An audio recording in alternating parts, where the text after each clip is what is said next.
Good afternoon વિદ્યાર્થી મિત્રો, કેમ છો? બધા મજામાં? હેલો, વિડિયો ઓન કરો. જાગો છો બધા? ઓકે, ચાલો સરસ. તો જોઈએ આપણે પાઠ નંબર 9, બરાબર, 9મો અને છેલ્લો પાઠ આપણા કોર્સ માટે. રેડી?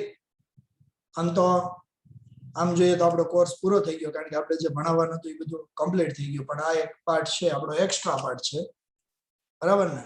તો જોઈએ આના અંદર પાઠ નંબર 9 આના અંદર જોઈએ તો સૌથી પહેલા તો આ પાઠમાંથી તમને કયા માર્ક્સ, કેટલા માર્ક્સનો આ પાઠની અંદરથી પૂછાય છે, તો મેં તમને ઓફલાઈન ની અંદર આના વિશે જણાવી દીધેલું છે, એમ છતાંય હું તમને ફરીથી કહી દઉં, બરાબર? તો આપણે અહીંયા લખશું. જો સૌથી પહેલા તો વિભાગ એ એક MCQ પૂછાય. MCQ કેટલા આવે? 1, બરાબર. ત્યાર પછી વિભાગ બી એટલે કે VSQ, તો કે 0. VSQ એમાંથી પૂછાતો નથી, રાઈટ? અને ત્યાર પછી એના પછી આવે વિભાગ સી. તો વિભાગ સી છે ને, વિભાગ સી ની અંદર જોઈએ તો એમાં 2 પ્રશ્નો પૂછાય. કેટલા? 2 પ્રશ્નો આવે, બરાબર. વિભાગ સી 2 ગુણ વાળા કેટલા પ્રશ્નો પૂછાય? 2. વિભાગ ડી 3 ગુણ વાળો 1 પ્રશ્ન આવશે. 3 ગુણ વાળા કેટલા પ્રશ્નો પૂછાય? 1. અને વિભાગ ઈ 5 ગુણ વાળો 1 પણ નહીં. ઓકે, આ પ્રમાણે આનું માર્કિંગ છે. તો કેટલા માર્ક્સ જુઓ? 1 MCQ પૂછાય, બરાબર. MCQ કેટલા આવશે? તો કે 1. સોરી, લખવા માટે આપડા આ પહેલો દિવસ છે એટલે આપણે આવું થોડુંક રહે, બરાબર ને? 1 MCQ આવે. ઓકે, ત્યાર પછી VSQ નો પૂછાય. વિભાગ સી 2 ગુણ વાળા કેટલા પ્રશ્નો આવે? 2. 2 ગુણ વાળા કેટલા પ્રશ્નો? 2, એટલે 4 માર્ક્સ, રાઈટ? 2 ગુણ વાળા 2 પ્રશ્નો એટલે કેટલા માર્ક્સ થાય એના? 4. 3 ગુણ વાળો 1 પ્રશ્ન, બરાબર.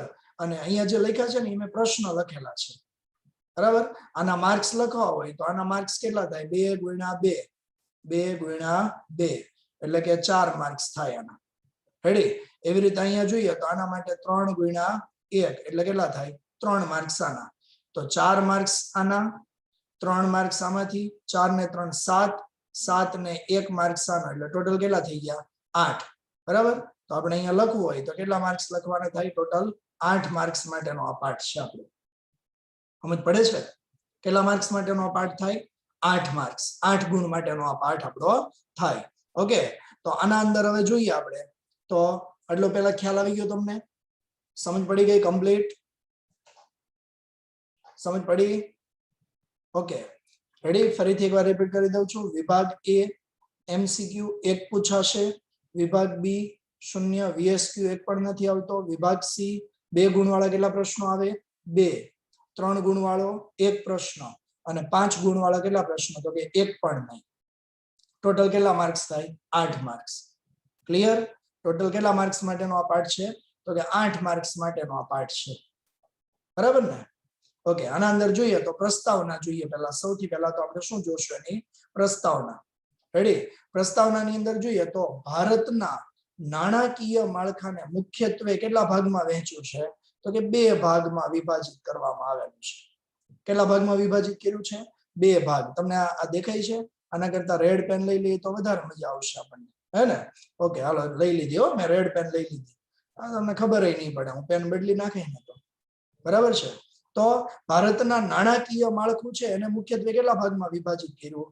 તો કે 2 ભાગમાં વહેંચ્યું. તમને 1 માર્ક્સ માટે પ્રશ્ન તરીકે પૂછી શકાય. 1 ગુણ માટે પ્રશ્ન પૂછાય કે ભારતના નાણાકીય માળખાને મુખ્યત્વે કેટલા અને કયા કયા ભાગમાં વિભાજિત કર્યું છે? તો નાણાકીય માળખાને મુખ્યત્વે કેટલા ભાગમાં વહેંચ્યું? 2 ભાગમાં. રેડી?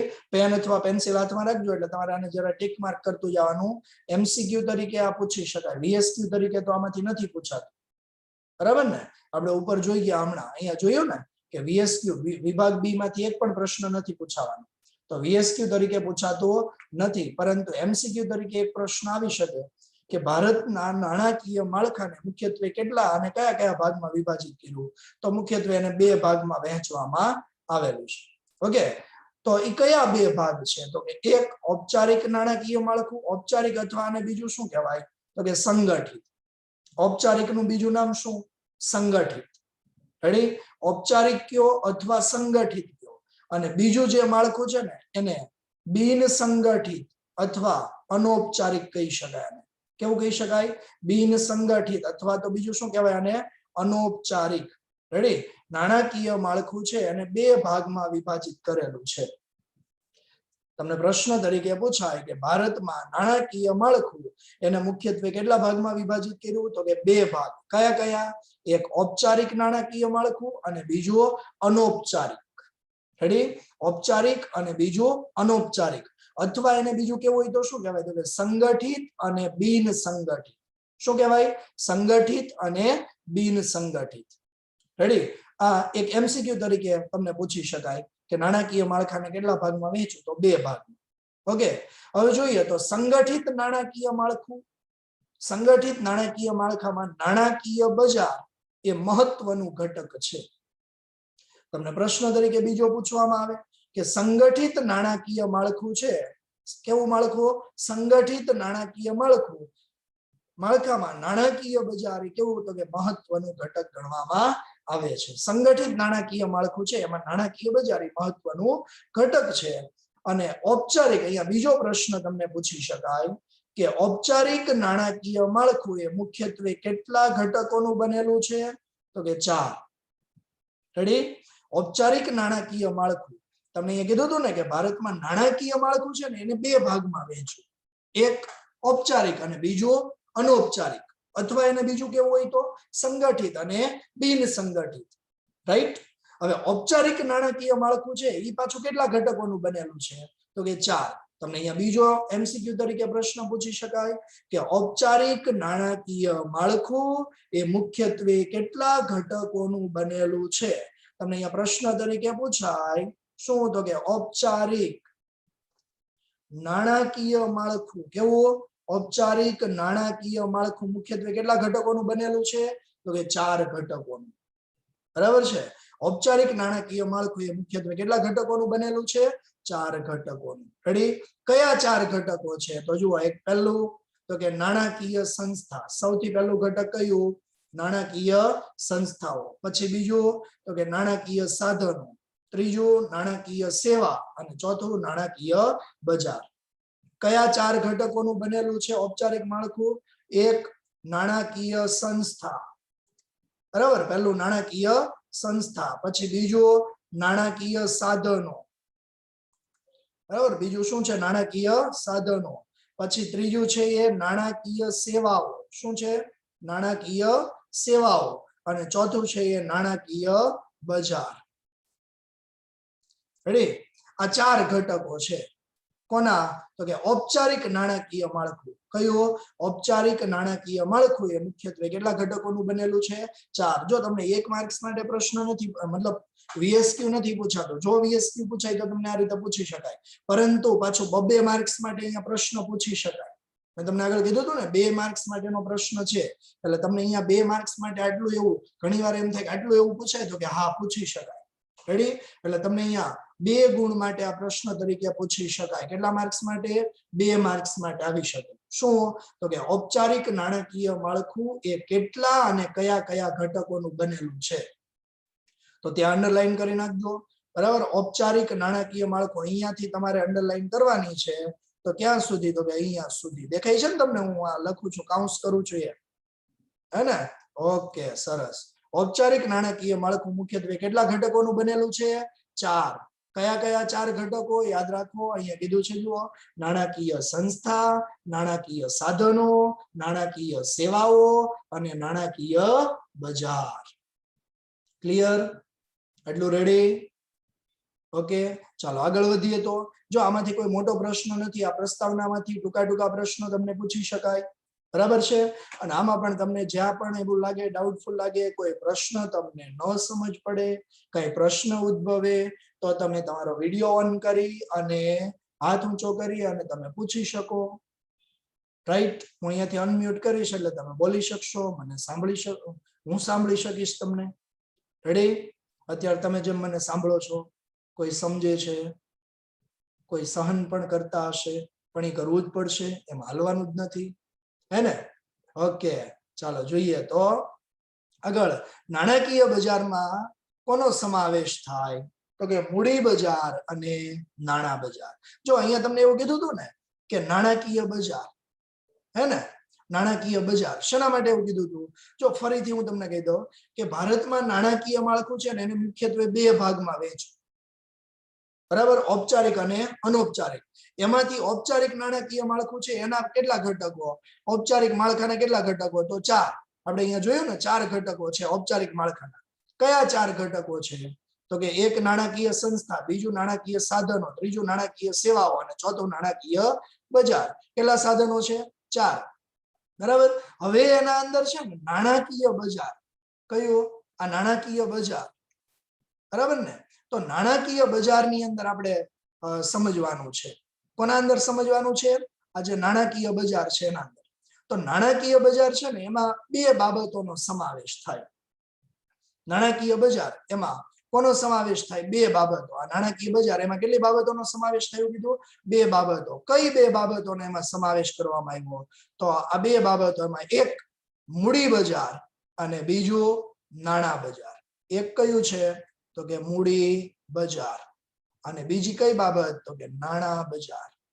નાણાં બજાર. આ બે બાબતોનો સમાવેશ શેમાં થાય છે? તો કે નાણાકીય બજારમાં.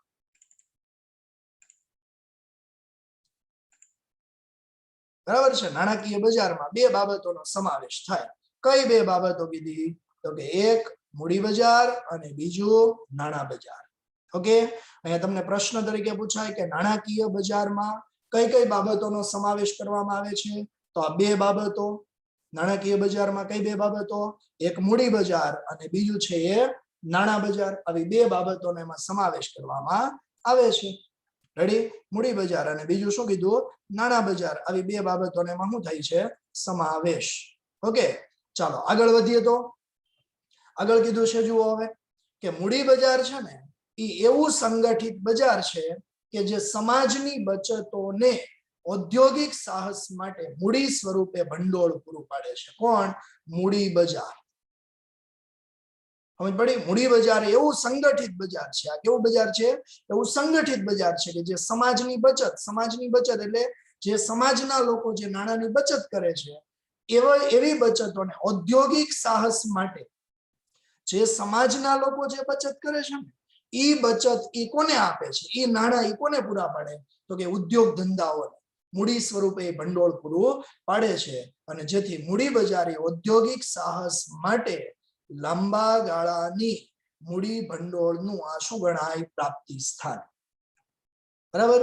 તમને એવો પ્રશ્ન તરીકે પૂછાય કે ઔદ્યોગિક સાહસ માટે લાંબા ગાળાના મૂડી ભંડોળનું પ્રાપ્તિ સ્થાન કયું છે? ઔદ્યોગિક સાહસ માટે લાંબા ગાળાના મૂડી ભંડોળનું પ્રાપ્તિ સ્થાન કયું છે? તો એ છે મૂડી બજાર. કયું છે? મૂડી બજાર. સમજ પડી? તમને પ્રશ્ન તરીકે એવું પૂછવામાં આવે કે ઔદ્યોગિક સાહસ માટે લાંબા ગાળાના મૂડી ભંડોળનું પ્રાપ્તિ સ્થાન કયું છે? તો એ છે આ મૂડી બજાર. ક્લિયર? ચાલો આગળ જોઈએ. તો નાણાં બજાર. જો અહીંયા બે બાબતો કીધી હતી ને તમને, અહીંયા તમે જુઓ ફરીથી નાણાં બજાર. તો નાણાં બજારમાં મૂડી બજાર અને નાણાં બજાર. નાણાકીય બજારમાં કોનો સમાવેશ થાય? બે બાબતો. નાણાકીય બજારમાં બે બાબતો, એક મૂડી બજાર અને બીજો નાણાં બજાર. એવી બે બાબતોનો એમાં સમાવેશ કરેલો હતો. હવે મૂડી બજાર વિશે જોયું, બીજું છે નાણાં બજાર. અહીંયા ઉપર આપણે જોઈ ગયા ને એ મૂડી બજાર માટે, અને હવે જે છે એ કોના માટે છે? નાણાં બજાર. તો નાણાં બજાર છે ને એ ટૂંકા ગાળાના સાધનો જેવા કે કયા કયા? ટ્રેઝરી બિલ, કોમર્શિયલ પેપર, બરાબર, વગેરે નો સમાવેશ શેમાં થાય છે? તો કે મૂડી બજાર નાણાં બજારમાં થાય છે. બરાબર? નાણાં બજારની અંદર કોનો સમાવેશ થાય છે? ટ્રેઝરી બિલ અને કોમર્શિયલ પેપર. હવે તમને પ્રશ્ન એવો થાય કે ટ્રેઝરી બિલ કોને કહેવાય? બરાબર, ટ્રેઝરી બિલ એટલે શું? કોમર્શિયલ પેપર કોને કહેવાય? તો એના વિશે આપણે વિગતવાર છે ને આગળ સમજવાનું આવશે. ટોપિક વિગતવાર આપણે સમજવાનો આવશે, ત્યારે એને આપણે વિગતવાર ભણી લેશું. બરાબર ને? અત્યારે આગળ જોઈએ તો આપણે પ્રસ્તાવનાની અંદર આગળ ખ્યાલ આપેલો છે. અત્યારે આમાંથી ખાલી તમારે ટૂંકા પ્રશ્નો છે એ જરા ટીક કરતા જવાના છે અને હું તમને કહેતો જાઉં છું એ પ્રમાણે. રેડી? ઓકે, આગળ જોઈએ તો નાણાં બજારનો ખ્યાલ. ચલો, નાણાં બજારમાં મુખ્યત્વે ફરીથી અહીંયા તમને કહી દઉં કે નાણાકીય બજાર છે ને, નાણાકીય બજારમાં મુખ્યત્વે બે બાબતોનો સમાવેશ થાય. અહીંયા કીધું જો ગ્રીન કલર મેં લખી દીધું હતું, કયા કયા? મૂડી બજાર અને નાણાં બજાર. એનું 3 થી 4 વાર આવશે એનો પ્રશ્ન, એટલે બધે ટીક કરવાની જરૂર નથી. નાણાકીય બજાર, તો નાણાકીય બજારમાં મુખ્યત્વે કોનો સમાવેશ થાય? એક મૂડી બજાર અને બીજું છે એ નાણાં બજાર. બરાબર, આનો સમાવેશ થાય. નાણાકીય બજાર છે ને એ નાણાકીય માળખાનું મહત્વનું ઘટક છે, જ્યાં વિશાળ પ્રમાણમાં સોદાઓ થાય છે. સોદાઓ એટલે વ્યવહાર થાય. સોદો થવો એટલે શું થવું? વ્યવહાર, ખરીદ વેચાણ થાય ને, બરાબર? તો એ વ્યવહાર થવો એટલે સોદો થવો. નાણાકીય બજારના વલણો પારખીને રોકાણકારો સ્વયં રીતે નિર્ણય લઈ શકે છે કે તેમની બચતોનું ક્યારે અને ક્યાં રોકાણ કરવું. બરાબર. હવે પ્રશ્ન બીજો તમને પૂછાય કે નાણાકીય બજારમાં ભાગ લેનારમાં કોનો સમાવેશ થાય? ચાલો, અહીંયાથી પ્રશ્ન આવે. નાણાકીય બજારમાં ભાગ લેનારમાં કોનો સમાવેશ થાય? તો એમાં વિવિધ પ્રકારની જામીનગીરીઓ બહાર પાડનાર એટલે કે ઉછીના નાણાં મેળવનાર. આ પહેલું. કોણ? વિવિધ પ્રકારની જામીનગીરીઓ બહાર પાડનાર એટલે કે કોણ? ઉછીના નાણાં મેળવનાર. પછી જામીનગીરીઓ ખરીદનાર એટલે કે ધિરાણ કરનાર. જો બેંકના મુખ્ય બે કાર્યો આપણે આગળ ભણી ગયા. બેંકના કાર્યો, એક થાપણો સ્વીકારવી, બીજું ધિરાણ કરવું. બરાબર? ધિરાણ કરવું એટલે નાણાં બેંક લોકોને આપે. જો લોકો પાસેથી નાણાં લઈને તો એ થાપણ સ્વીકારી કહેવાય, અને બેંક લોકોને નાણાં આપે ને તો એને ધિરાણ કર્યું કહેવાય. બરાબર છે? પ્રથમ. ઓકે, તો ટૂંકમાં અહીંયા એવું કીધું છે કે નાણાકીય બજારમાં ભાગ લેનારમાં કોનો સમાવેશ થાય છે? તો નાણાકીય બજારમાં ભાગ લેનારમાં એક, વિવિધ પ્રકારની જામીનગીરીઓ બહાર પાડનાર. બરાબર? પહેલું કોણ? તો કે વિવિધ પ્રકારની. પહેલું કોણ? વિવિધ પ્રકારની જામીનગીરીઓ બહાર પાડનાર.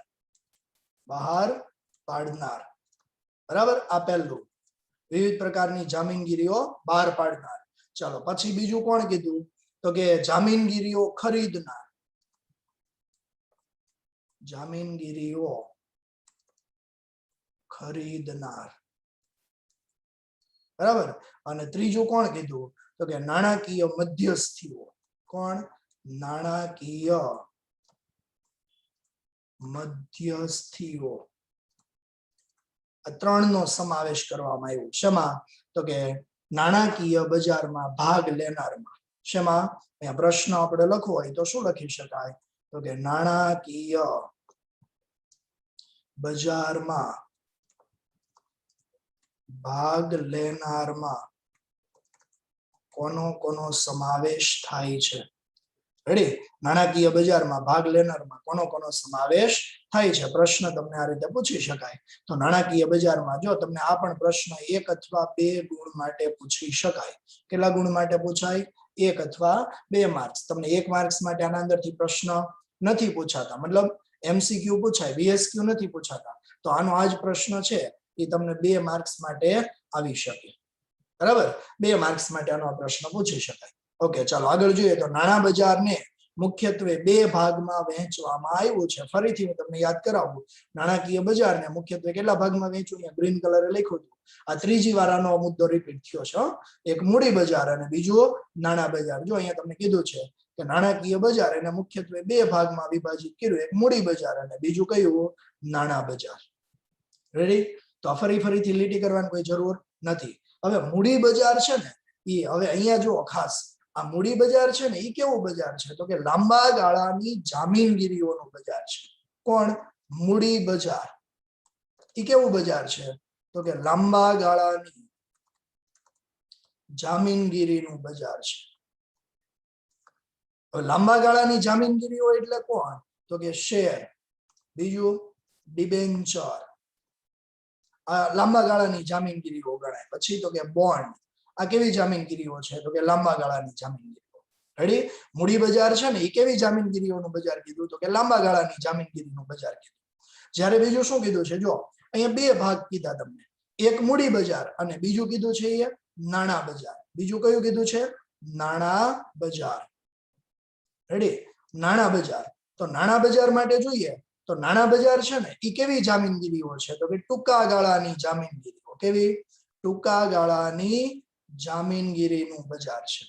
નાણાં બજાર એ કેવી જામીનગીરીઓનું બજાર કીધું? ટૂંકા ગાળાની જામીનગીરી. અને ટૂંકા ગાળાની જામીનગીરી છે એમાં કોનો કોનો સમાવેશ થાય? તો એમાં ટ્રેઝરી બિલ.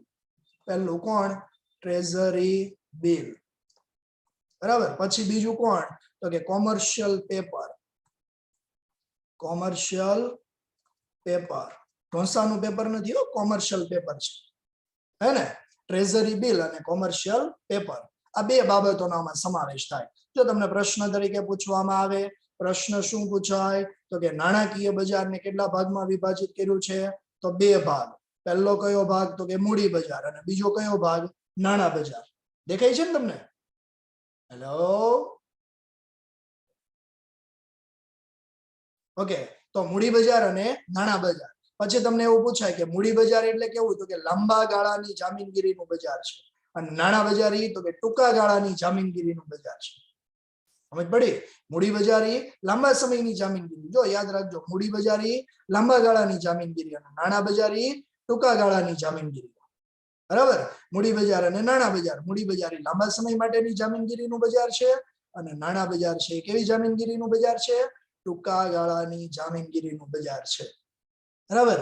અને મૂડી બજારમાં કોનો સમાવેશ થાય? લાંબા ગાળાની જામીનગીરીમાં તો કે લાંબા ગાળાની જામીનગીરીમાં એક શેર, પછી ડિબેન્ચર અને ત્રીજું બોન્ડ.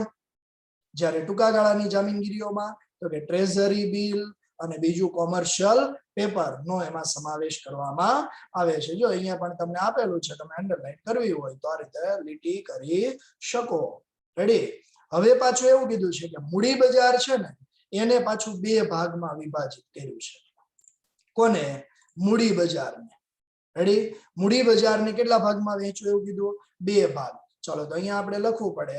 શું લખવું પડે? તો કે મૂડી બજારને કેટલા ભાગમાં વહેંચ્યું છે? તો મૂડી બજારને કેટલા ભાગમાં વિભાજિત કર્યું છે? તો કે બે ભાગમાં. કયા બે ભાગ? મૂડી બજારમાં પ્રાથમિક મૂડી બજાર, એક પ્રાથમિક, અને બીજું છે એ ગૌણ બજાર. બરાબર? બે ભાગમાં વહેંચવામાં આવ્યું. રેડી? મૂડી બજાર છે એને કેટલા ભાગમાં વિભાજિત કર્યું? બે ભાગ. કયા કયા બે ભાગ કીધા? એક પ્રાથમિક બજાર અને બીજું છે એ ગૌણ બજાર. તો અહીંયા પણ પ્રશ્ન તરીકે તમને 1 માર્ક્સ માટે પ્રશ્ન પૂછી શકાય. કેટલા ગુણ માટે આવે? 1 ગુણ માટે. કે મૂડી બજારને કેટલા ભાગમાં વિભાજિત કરેલું છે? તો મૂડી બજારને ટોટલ કેટલા ભાગમાં વિભાજિત કર્યું? બે. કયા કયા બે ભાગ? એક પ્રાથમિક બજાર અને બીજું છે એ ગૌણ બજાર. ક્લિયર? આટલું સમજ પડી ગઈ કે ન પડી? હેલો? આમાંથી છે ને તમને વધીને 3 થી 4 ટૂંકા પ્રશ્નો છે, બીજું કાંઈ જ નથી આમાં. ફરીથી એકવાર જોવું હોય તો જોઈ લઈએ આપણે. જો ભારતમાં નાણાકીય માળખું એને કેટલા ભાગમાં વહેંચ્યું? બે. કયા બે ભાગ? ઔપચારિક અને અનૌપચારિક. બરાબર? નાણાકીય માળખું દાખલા તરીકે અહીં લખવું હોય આપણે તો નાણાકીય માળખું એને મુખ્યત્વે કેટલા ભાગમાં વિભાજિત કર્યું? બે ભાગમાં. એક ઔપચારિક અને બીજું લખવું હોય તો અનૌપચારિક. આ બે ભાગમાં વહેંચ્યું. ઔપચારિક છે ને એને બીજું કહેવામાં આવે સંગઠિત, અને અનૌપચારિક છે ને એને બીજું કહેવામાં આવે બિન સંગઠિત. સમજ પડે છે?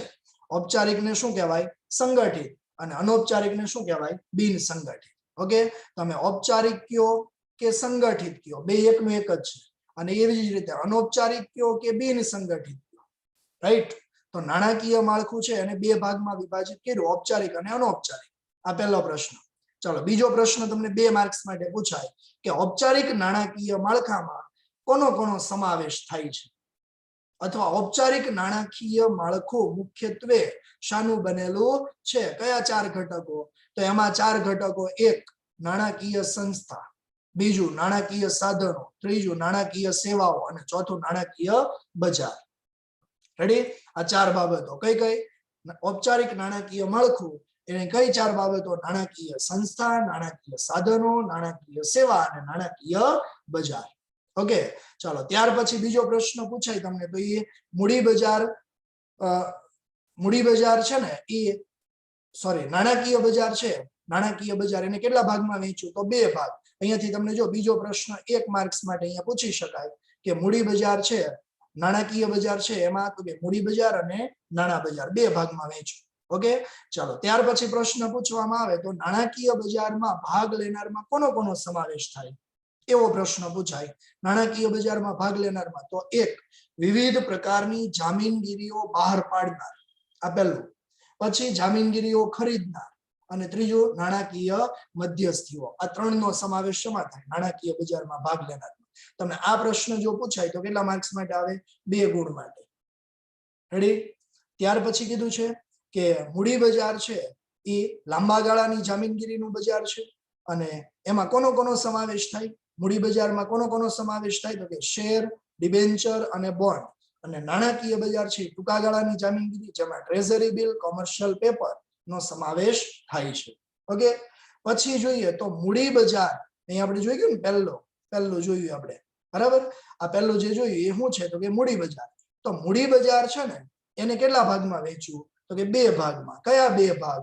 એક પ્રાથમિક મૂડી બજાર અને બીજું છે એ ગૌણ મૂડી બજાર. રેડી? મૂડી બજારને કેટલા ભાગમાં વિભાજિત કર્યું? બે. ઓકે, આગળ જોઈએ તો મૂડી બજાર અહીંયા નીચે બીજા પેજ ઉપર જુઓ, ચોપડીની અંદર ચોપડીનું પેજ ફેરવજો. મૂડી બજાર પ્રાથમિક મૂડી બજાર બહાર પાડવામાં આવતી નવી જામીનગીરીનું બજાર છે. તમને પ્રશ્ન તરીકે પૂછવામાં આવે કે પ્રાથમિક મૂડી બજાર એ કેવી જામીનગીરીનું બજાર છે તો આ નવી જામીનગીરીનું બજાર છે. કેવી? નવી જામીનગીરીનું બજાર. રેડી? અને ગૌણ મૂડી બજાર છે ને એ અગાઉથી બહાર પાડેલી જામીનગીરી. અગાઉથી બહાર પાડેલી એટલે જૂની.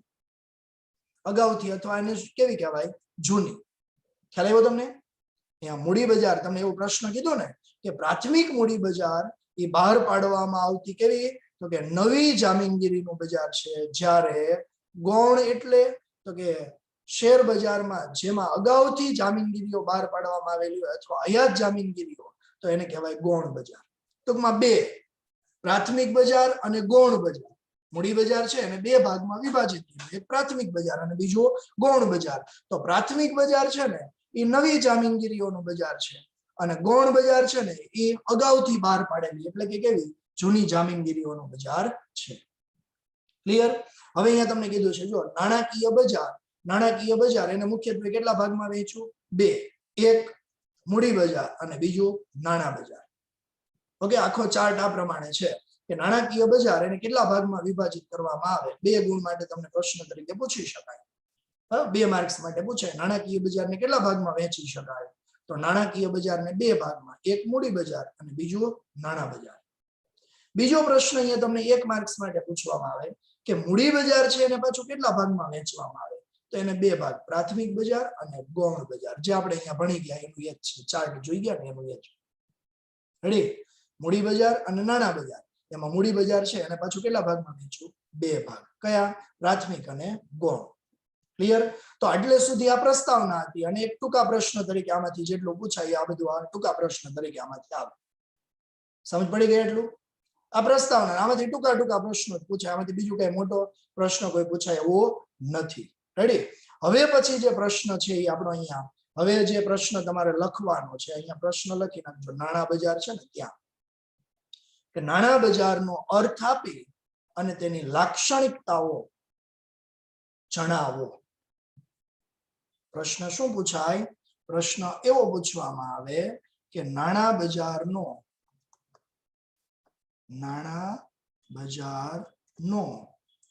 અર્થ આપી તેની લાક્ષણિકતા જણાવો.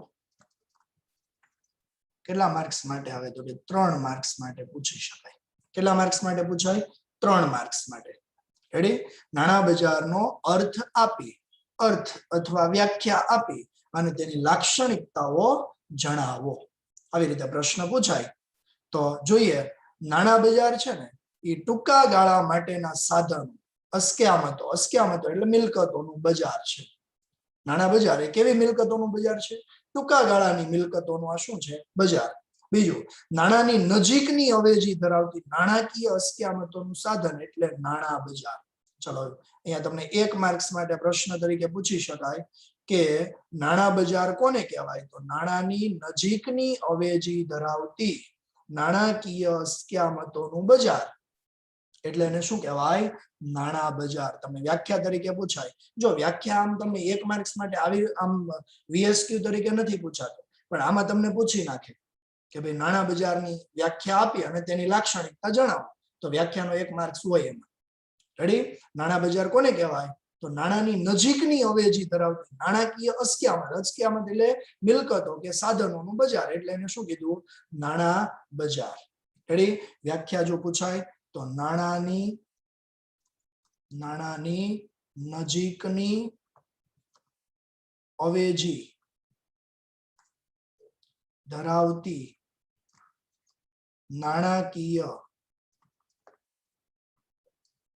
અસ્કયામતો કે સાધનોનું બજાર એટલે એને શું કહેવામાં આવ્યું? નાણાં બજાર. તમને વ્યાખ્યા તરીકે પૂછાય નાણાં બજાર એટલે શું? બરાબર? 1 માર્ક્સ માટે વ્યાખ્યા આવે નાણાં બજાર એટલે શું. રેડી? ચાલો આગળ જોઈએ તો નાણાં બજારમાં ઊંચી તરલતા.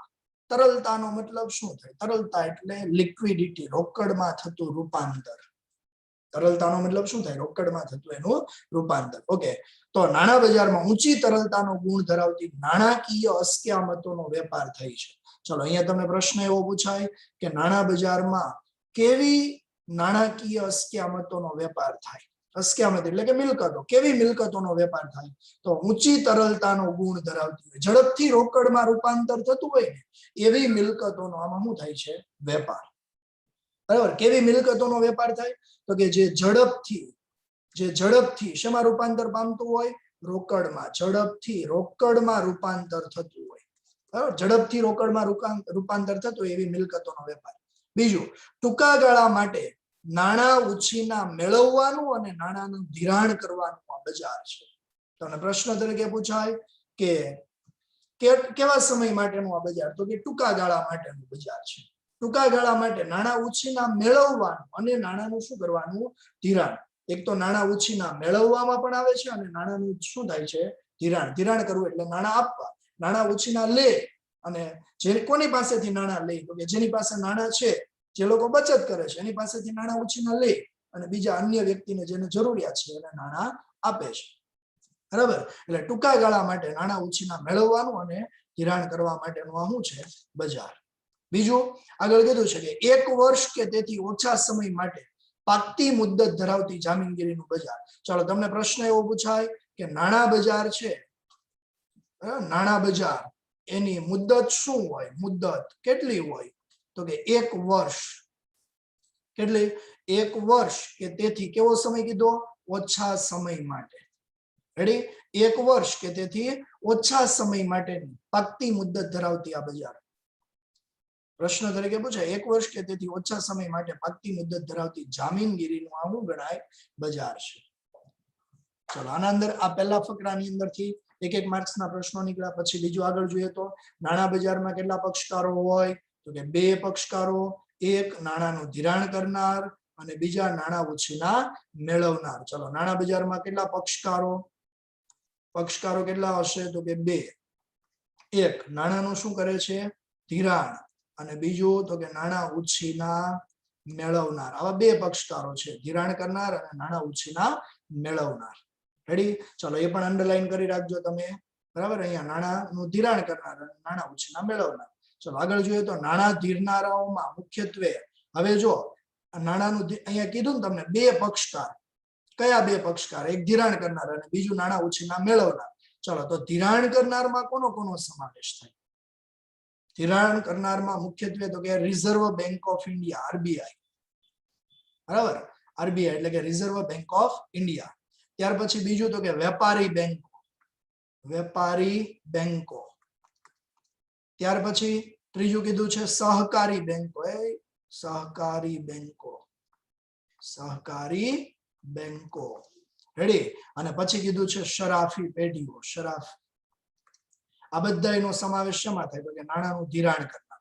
ધિરાણ કરવું એટલે નાણાં આપે છે, નાણાં ધિરાણ કરે છે એટલે કે નાણાં શું કરે છે? આપે છે. ચાલો પહેલું નાણાં કોણ આપે? RBI, reserve bank.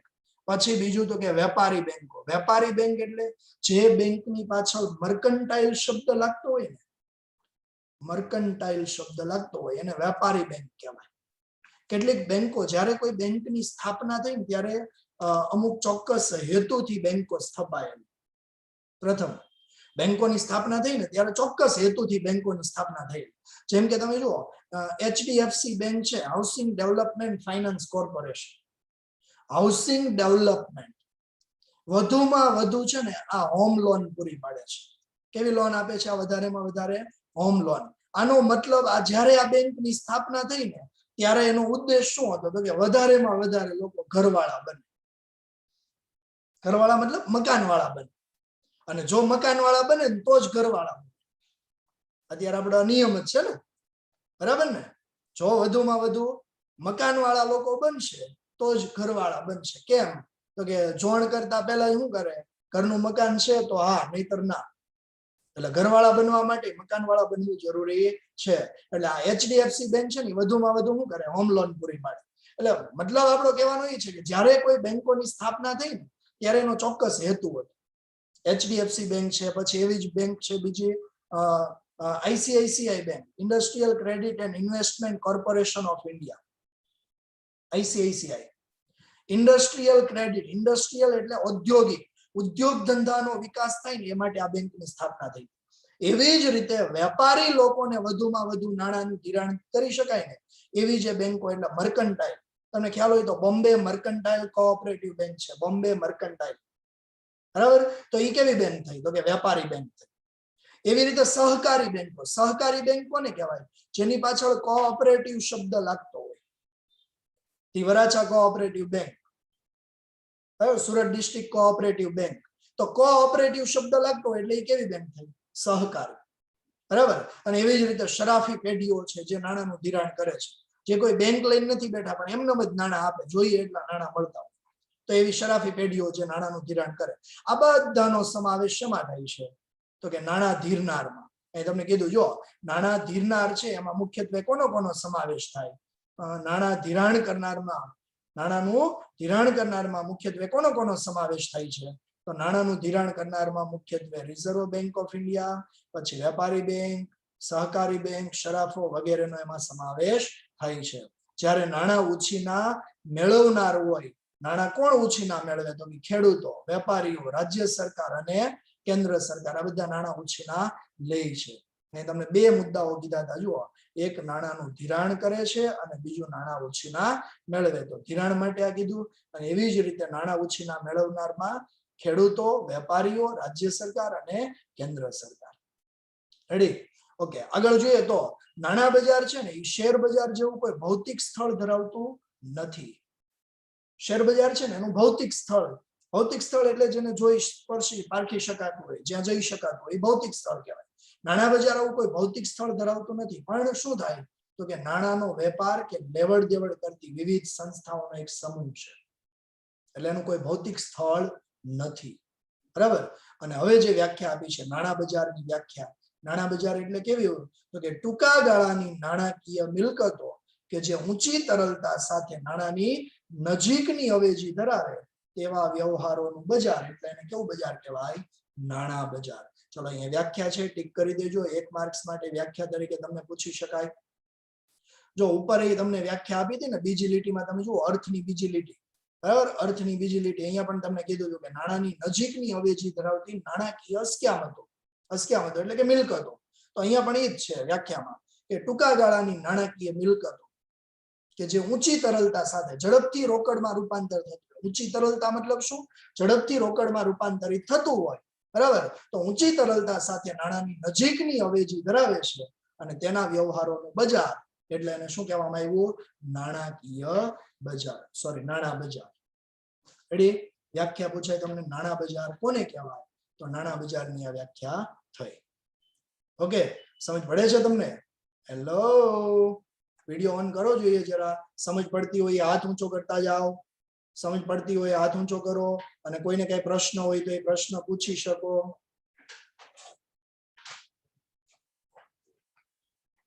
ઓકે, સરસ. ચાલો, બધાને ખ્યાલ તો આવે જ છે. ઓકે, વાંધો નહીં.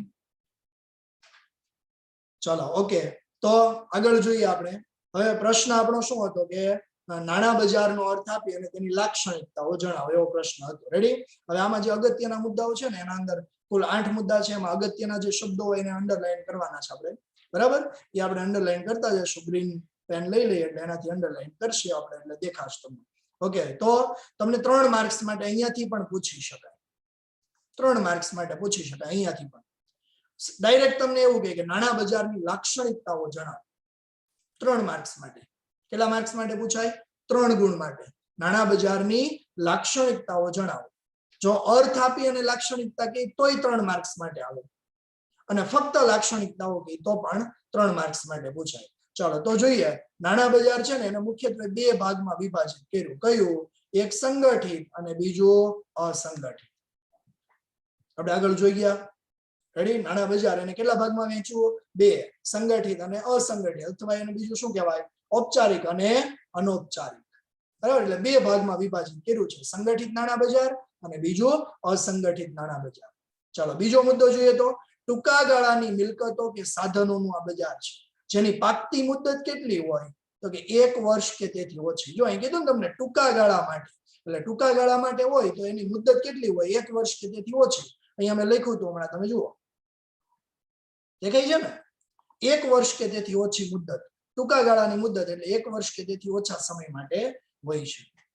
ત્યાર પછી ત્રીજો મુદ્દો જોઈએ તો નાણાં બજારમાં ભાગ લેનારની શાખ પાત્રતા ખૂબ મહત્વની હોય. તમને કોઈ નાણાં ક્યારે આપે? તમારી ક્રેડિટ સારી હોય. બજારમાં તમારી ક્રેડિટ સારી હશે તો કોક તમને નાણાં આપશે ને. સમજ પડે છે? એટલે નાણાં બજારમાં ભાગ લેનાર વ્યક્તિઓ હોય ને, કે કોઈ કંપની હોય, એની ક્રેડિટ સારી હોવી જોઈએ. શાખ પાત્રતા બહુ મહત્વની હોય છે. રેડી? આ મુદ્દાઓ આપણે આગળ જોઈ ગયા, એના જ મુદ્દાઓ અમુક આમાં રિપીટ થાય છે. પહેલું શું કીધું? નાણાં બજારને કેટલા ભાગમાં વહેંચી શકાય? તો કે 2, સંગઠિત, અસંગઠિત. ચલો, બીજું, આની પાકતી મુદત કેટલી હોય? તો કે 1 વર્ષ કે તેથી ઓછી. રેડી? પછી આમાં ભાગ લેનારની શાખ પાત્રતા ખૂબ મહત્વની હોય છે. ચલો, ત્રીજો મુદ્દો જોઈએ તો ચોથો મુદ્દો, નાણાં બજાર એ કોઈ ચોક્કસ ભૌતિક સ્થળ ધરાવતું નથી, પરંતુ વિવિધ સંસ્થાઓનું શું છે? સામૂહિક માળખું. હમણાં ઉપર ભણી ગયા આપણે. આનું કોઈ ભૌતિક સ્થળ નથી. જો અહીંયા જોઈ ગયા, દેખાય છે ને લીટા કેરાનિયા? બરાબર? એનું કોઈ ભૌતિક સ્થળ નથી, પરંતુ વિવિધ સંસ્થાઓનું સામૂહિક માળખું છે. અને જેમાં કોનો સમાવેશ થાય? તો કે રિઝર્વ બેંક ઓફ ઇન્ડિયા, વેપારી બેંકો, મ્યુચ્યુઅલ ફંડની સંસ્થા, વીમા કંપનીઓ, આ બધાનો એમાં સમાવેશ થાય છે. એટલે આનું કોઈ ભૌતિક સ્થળ નથી. આ બધી સંસ્થા છે ને એનું સમૂહ છે. બરાબર? પછી કીધું છે ઝડપથી રોકડમાં રૂપાંતર થાય. ઝડપથી શું થાય? રોકડમાં રૂપાંતર. હમણાં આપણે મુદ્દો જોઈ ગયા હતા. બરાબર? કયો મુદ્દો જોઈ ગયા હતા? તો કે તરલતા. આપણે શબ્દ જોઈ ગયા હતા ને, તરલતા. તરલતાનો મતલબ લિક્વિડિટી. ઝડપથી રોકડમાં શું થતું હોય? રૂપાંતર. રેડી? તો ઝડપથી રોકડમાં રૂપાંતર થાય એવા નાણાકીય સાધનોનું બજાર છે. એમાં કોનો સમાવેશ થાય? ટ્રેઝરી બિલ અને કોલ મની. કોલ મની તમે 11મા ધોરણની અંદર ભણી ગયા. જ્યારે એક બેંકને ખૂબ ટૂંકા સમય માટે, એટલે 24 કલાકથી પણ ઓછા સમય માટે નાણાંની જરૂર પડે, ત્યારે બીજી બેંકને કોલ કરીને નાણાં મંગાવે. બરાબર ને? તો એ કોલ મની. અને એના ઉપર બેંક વ્યાજ લે છે, તો એને કહેવાય કોલ મની રેટ. આવી ગયું ને? 11મા ધોરણની અંદર ભણી ગયા તમે. બરાબર છે? ઓકે. ઘણા એમ કહેતા હશે હવે 12મું પૂરું નથી થતું, 11માની ક્યાં વાત કરવી. બરાબર ને? ઓકે, હાલો. તો આર્થિક અને આગળ મુદ્દો, નેક્સ્ટ મુદ્દો જોઈએ તો આર્થિક અને ટેકનોલોજીના વિકાસ સાથે, શેની સાથે? આર્થિક અને ટેકનોલોજીના વિકાસ સાથે નાણાં બજારની પેટા શાખાઓ. ચાલો, તમને અહીંયા 1 માર્ક્સ માટે પ્રશ્ન પૂછાય કે નાણાં બજારની પેટા શાખાઓમાં કોનો સમાવેશ થાય? Call money market, bond market અને ટ્રેઝરી બિલ માર્કેટ. આ ત્રણેય એની શું છે? તો કે પેટા શાખા છે. શું છે એની? પેટા શાખા. કઈ કઈ? એક કોલ મની માર્કેટ, બીજું બોન્ડ માર્કેટ અને ત્રીજું ટ્રેઝરી બિલ માર્કેટ. આ ત્રણેય એની શું છે? પેટા શાખાઓ. રેડી? તમને પ્રશ્ન તરીકે પૂછાય કે નાણાં બજારની પેટા શાખાઓમાં કોનો સમાવેશ થાય? તો આ ત્રણેયનો એમાં સમાવેશ થાય. Call money market, bond market અને ટ્રેઝરી બિલ માર્કેટ. ઓકે, મોટા ભાગના નાણાકીય સાધનો એ કેવા સાધનો છે? દેવાના સાધનો. પૂછીને લીધેલી મૂડી એટલે દેવું થયું કંપની માટે, દેવાના સાધનો છે. અને અન્ય સાધનોની સરખામણીમાં વધુ સલામત હોવાથી જોખમ કેવું છે એમાં? ઓછું. બીજા બધા કરતા આમાં સલામતી કેવી છે? વધારે. એટલે જોખમનું પ્રમાણ કેવું રહે? ઓછું. અને લાસ્ટ મુદ્દો છે કે નાણાં બજારની સફળતા અને કામગીરીનો આધાર છે એ બેન્કિંગ પદ્ધતિ અને નાણાકીય સંસ્થાની કામગીરી ઉપર રહેલો હોય છે. કોના ઉપર હોય? બેન્કિંગ પદ્ધતિ અને નાણાકીય સંસ્થાની કામગીરી ઉપર હોય. રેડી? તો અહીંયા સુધી રાખીએ. આપણે એક પ્રશ્ન અહીંયા 3 માર્ક્સનો જોયો, બાકીનું બધા MCQ VSQ જ હતા. રેડી? એક પ્રશ્ન આપણે 3 માર્ક્સ માટેનો જોયો અને 2 માર્ક્સ વાળા 2-3 પ્રશ્નો જોયા. 3 માર્ક્સનો પ્રશ્ન કયો? તો કે નાણાકીય બજારનો અર્થ આપી અને તેની લાક્ષણિક નાણાકીય બજારનો અર્થ આપી અને તેની લાક્ષણિકતાઓ સમજાવો. ફરીથી તમને કહી દઉં કે નાણાં બજારનો અર્થ આપી લાક્ષણિકતા કઈ તો પણ 3 માર્ક્સ માટે, ફક્ત લાક્ષણિકતાઓ પૂછે તો પણ 3 માર્ક્સ માટે. રેડી? ઓકે, અહીંયા સુધી રાખીએ. બાકીનો આપણે નેક્સ્ટ પીરિયડની અંદર જોશું. નેક્સ્ટ પીરિયડની અંદર આપણે આગળ બીજો પ્રશ્ન